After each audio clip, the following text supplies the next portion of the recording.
যে নারী রান্না করার সময় তিনটি কাজ করবে ওই নারীর কপাল খুলে যাবে। আল্লাহ পাক রব্বুল আলামিন ওই নারীকে সম্পদশালী বানিয়ে দিবেন। আল্লাহ পাক রব্বুল আলামিন ওই নারীর ঘরে বরকত নাজিল করবেন।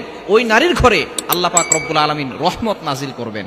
অনেক মা বোনেরা এখন কিন্তু সংসারের ভিতরে সুখ চান, শান্তি চান, ঘরের ভিতরে রহমত চান, বরকত চান।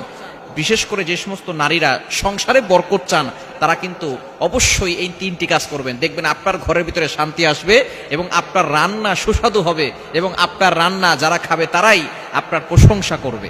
আমরা আমরা এই তিনটি কাজ করব। নাম্বার 1, 1 নাম্বার হচ্ছে আপনি যখনই রান্নাঘরে প্রবেশ করবেন তখন আপনি সালাম দিবেন। মনে রাখবেন রান্নাঘরে কিন্তু চুলা আছে। এই চুলা, গ্যাসের চুলা বলেন আর যেই চুলাই বলেন, এই চুলা থাকার কারণে যখন আপনি রাতের বেলা সেখানে থাকেন না, এখানে কিন্তু জিন জাতি থাকার সম্ভাবনা আছে। এই জন্য যখনই আপনি রান্নাঘরে ঢুকবেন তখনই সর্বপ্রথম 1 নাম্বার কাজ করবেন, সালাম দিবেন, আসসালামু আলাইকুম ওয়া রাহমাতুল্লাহ। কেউ থাকুক আর না থাকুক, ঘরে যখনই প্রবেশ করবেন, যদি ঘরে কেউ নাও থাকে তারপরে সালাম দিবেন, কারণ ঘরের ভিতরে অনেক সময় শয়তান থাকে। আপনার সালাম দেওয়ার কারণে সেই শয়তান সেখান থেকে বের হয়ে যাবে। শয়তান আপনার ঘরের ভিতরে আর বসবাস করতে পারবে না, সেখান থেকে শয়তান বের হয়ে যাবে।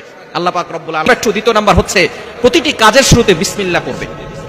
বিসমিল্লাহ পড়লে ওই কাজের ভিতরে আল্লাহ পাক রব্বুল আলামিন নিজে বরকত দিয়ে দেন।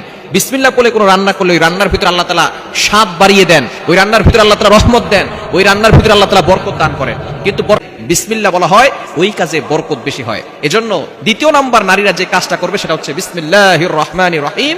এটা পড়ে তারপরে প্রত্যেকটা কাজ করবে। আল্লাহ তাআলা ওই ঘরের ভিতরে বরকত দিবেন, খাবারে বরকত দিবেন এবং খাবারের স্বাদ আল্লাহ তাআলা বাড়িয়ে দিবেন। 3 নাম্বার কাজ হচ্ছে বেশি বেশি করে দুরূদ শরীফ পাঠ করবেন। দুরূদ শরীফ পড়লে আল্লাহ বিপদ থেকে হেফাজত করেন, ওই ঘরের ভিতরে আল্লাহ পাক রব্বুল আলামিন বরকত নাজিল করেন। দুরূদের অনেক ফজিলত আছে। যে ব্যক্তি নবীজি সাল্লাল্লাহু আলাইহি ওয়াসাল্লামের উপরে একবার দুরূদ পাঠ করবে, আল্লাহ পাক রব্বুল আলামিন তার উপরে 10 বার রহমত নাজিল করবে।